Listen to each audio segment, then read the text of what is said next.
The mythical Kandahar giant, the biblical cryptid allegedly killed by U.S. Special Forces in Afghanistan.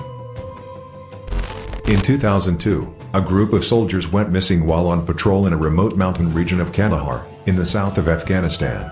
And when they failed to make radio contact for some time, the military sent in a special ops unit to investigate, though the branch of the armed forces they belonged to was never confirmed. Then, high up in the mountains, the unit came across a cave with scattered army equipment around but no sign of the missing soldiers. And that's when they chanced upon the Kandahar giant. Though the tale grows with the telling, with some reports suggesting that the humanoid grew as tall as 15 feet, 4.5 meters, weighs 1,100 pounds, 500 kilograms. This giant has red hair and a beard of the same color, with 6 digits, 6 fingers and 6 toes, leather moccasins, and smelling like dead bodies suddenly emerged from the cave and impaled one of the soldiers with a spear. And that's when the soldiers opened fire, ultimately felling the giant with 30 seconds of continuous fire. Between them, the squad was armed with full-auto M4 carbines, recon carbines, semi-automatic, and M107 Barrett anti-materiel rifles firing 50 BMG, reads one report. This much firepower concentrated on one target for 1 second, let alone 30, would be extremely destructive. After the troops killed the giant, they loaded it onto a Chinook helicopter, which carried it to a transport plane, where no one ever saw it again. The soldiers were forced to sign non-disclosure agreements so the government could keep them all quiet.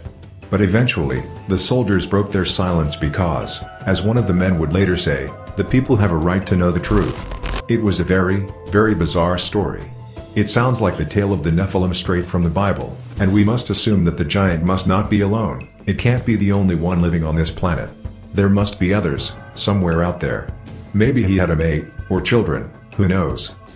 It was unfortunate that the giant, attacked our soldiers instead of having a peaceful approach. But I guess that such reaction had to do with the territory. A soldier said. A complete myth. The YouTuber Marzulli uploaded a lengthy interview on the online video sharing platform in August 2016 with Mr. K, a military contractor. Mr. K revealed during the interview that he was part of the team when they slaughtered the Kandahar giant brutally.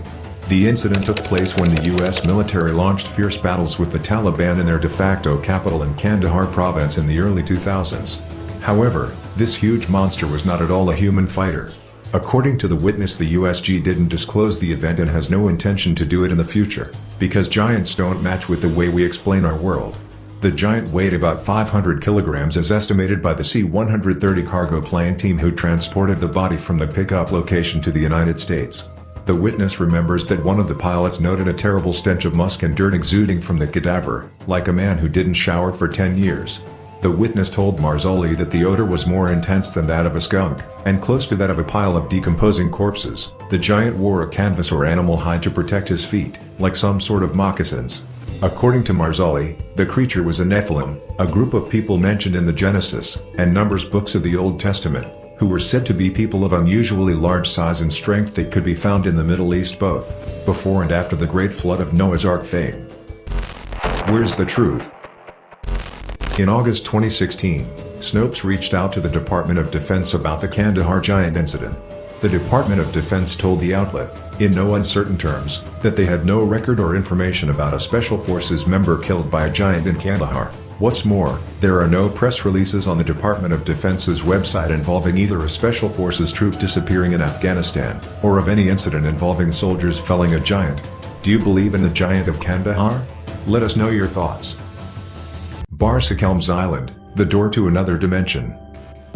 People nearby said they saw strange and large creatures on the island such as pterosaurs, long-necked beasts, etc. Some say this is the door to another dimension, some say this is a secret alien base. The government dispatched tanks and helicopters to intervene but also went away without returning. In the Aral Sea of Central Asia there are more than 1,000 large and small islands, but none are as mysterious and unusual as the island of Barsa-Kelmes. The name Barsa-Kelmes, in the Kazakh language of the indigenous people, means the island one gone, no return. In 1980 the island only had an area of about 133 square kilometers, but when the sea became shallower, the area of the island increased somewhat. The first inhabitants of the island were Kazakhs. They brought their belongings and livestock to the island to live, but many years later they all died. The cause of these mysterious deaths is still a mystery. Since then the island has been abandoned. The door to another dimension? On the island of Barsa-Kelmes, thick clouds often cover. This place is said to regularly happen strange, inexplicable things. Strange things appear so much that the inhabitants living near the island have called it the door to another dimension. Specifically, people say the island is inhabited by strange creatures, never seen before, as if they came from another planet or space. They say they have seen huge sea snakes, giant birds flying around the island, flying lizards or long-necked beasts peeking in the thick fog.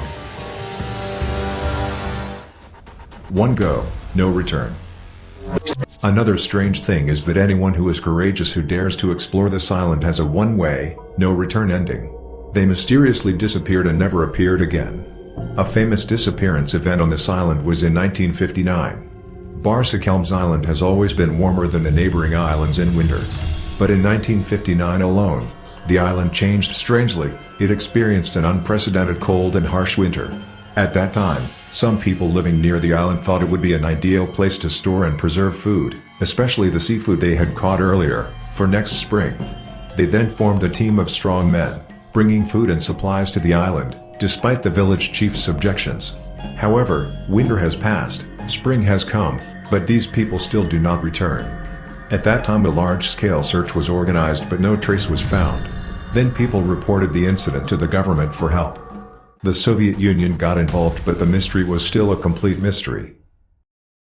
The Soviet government at that time sent a helicopter to scan the island area, looking for missing people.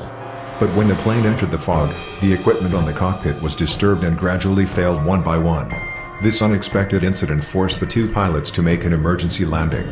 The last reports that appeared on their radios were then, they saw elliptical flying objects looming in dense fog. Soon the radio signal between the command post and the helicopter went completely silent.